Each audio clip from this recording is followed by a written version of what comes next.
જય હિન્દ વિદ્યાર્થી મિત્રો, welcome back to our YouTube channel.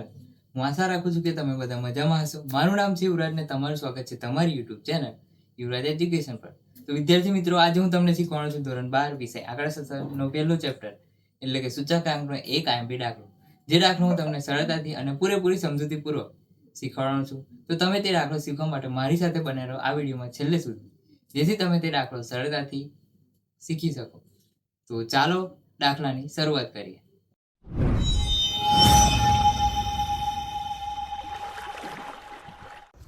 તો વિદ્યાર્થી મિત્રો, ફરી એકવાર તમારું સ્વાગત છે નવા દાખલામાં. તો વર્ષ આપણે ચાલુ દાખલાની શરૂઆત કરીએ.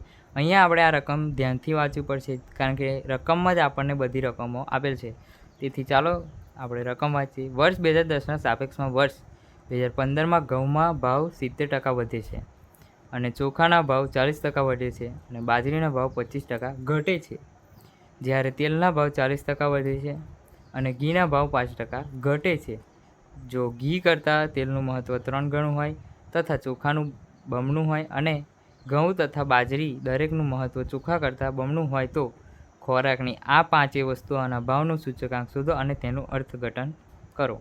તો અહીંયા આપણે જે આપેલ છે તેથી આપણને જો ઘીનું મહત્ત્વ મળી જાય, અહીંયા આપેલ છે જો ઘી કરતાં તેલનું મહત્ત્વ 3 ગણું છે. તો હવે આપણે ઘીનું મહત્ત્વ આપણે ધારવું પડશે.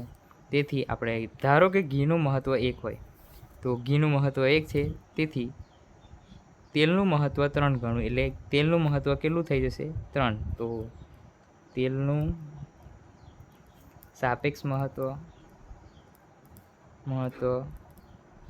3 થશે અને તથા ચોખાનું બમણું એટલે ચોખાનું સાપેક્ષ મહત્ત્વ 2 થાય અને અહીંયા આપેલ છે ઘઉં તથા બાજરીનું દરેકનું મહત્ત્વ ચોખા કરતાં બમણું છે.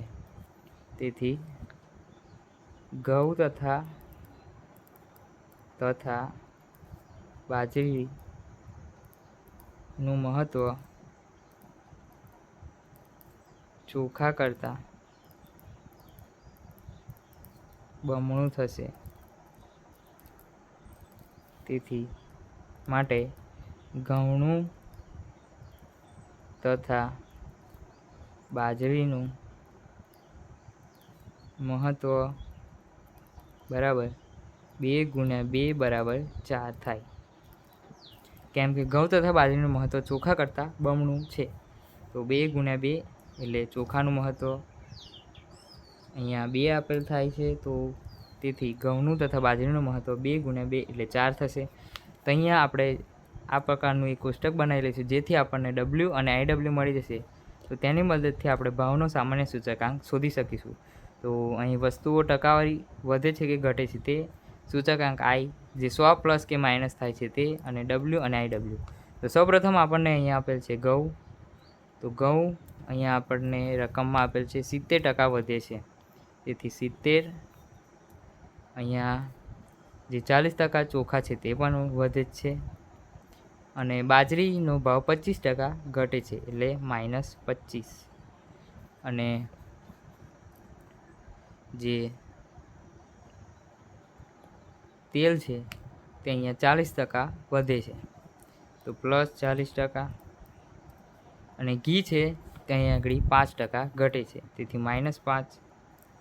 તો હવે તેને સૂચકાંકમાં 100 કે પ્લસ કે માઇનસ આપણે કરીએ. તો સૌપ્રથમ 100 પ્લસ અહીંયા 70% વધે છે, તેથી 170. અને અહીંયા 40% પણ વધે જ છે, એટલે 100 પ્લસ 40 બરાબર 140.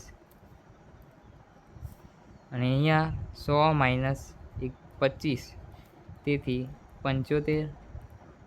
અહીંયા 100 પ્લસ 40 બરાબર 140, કેમ કે વધે છે. અહીંયા 100 માઇનસ 5, કેમ કે અહીંયા ઘટે છે ઘીનું, તો 100 માઇનસ 5 બરાબર 95.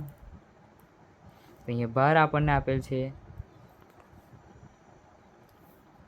તેલનું સાપેક્ષ મહત્ત્વ 3 છે, અહીંયા ઘઉંનું મહત્ત્વ 5 છે, ઘઉંનું 4 છે અને ચોખાનું 2 છે અને પાછું બાજરીનું 4 છે અને તેલનું 3 છે અને અહીંયા ઘીનું આપણે ધારેલ છે તે 1 છે.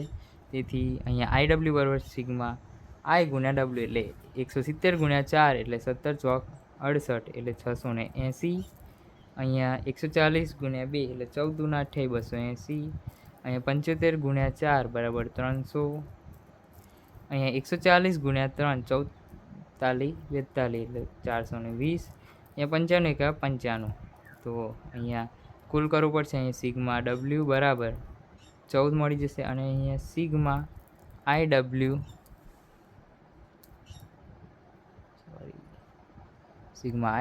બરાબર આપણને 1775 મળી જશે. તો હવે ભાવનો સામાન્ય સૂચકાંક જે સૂત્ર છે તેમાં આપણે રકમ મૂકીએ. તો ભાવનો સામાન્ય સૂચકાંક I બરાબર સિગ્મા IW છેદમાં સિગ્મા W. તો સિગ્મા IW 1775 છેદમાં W બરાબર કેટલા 14. તો અહીંયા આપણને જે ભાવનો સામાન્ય સૂચકાંક 126.79 મળી જશે. તો હવે તેનું અર્થઘટન કરીએ. તો અર્થઘટન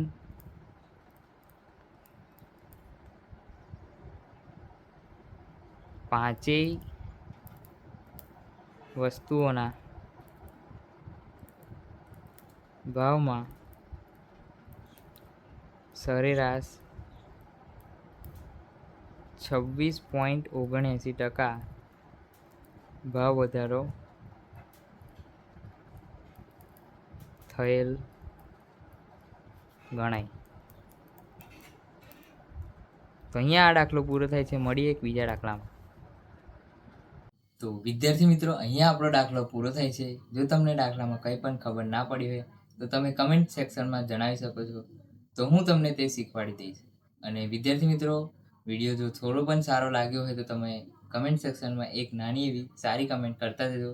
અને આપણા આ વિડીયોને લાઇક, શેર અને આપણી યુટ્યુબ ચેનલ એટલે કે યુવરાજ એજ્યુકેશનને સબસ્ક્રાઈબ કરતા જજો. જય હિન્દ. મળીએ એક નવા વિડીયોમાં.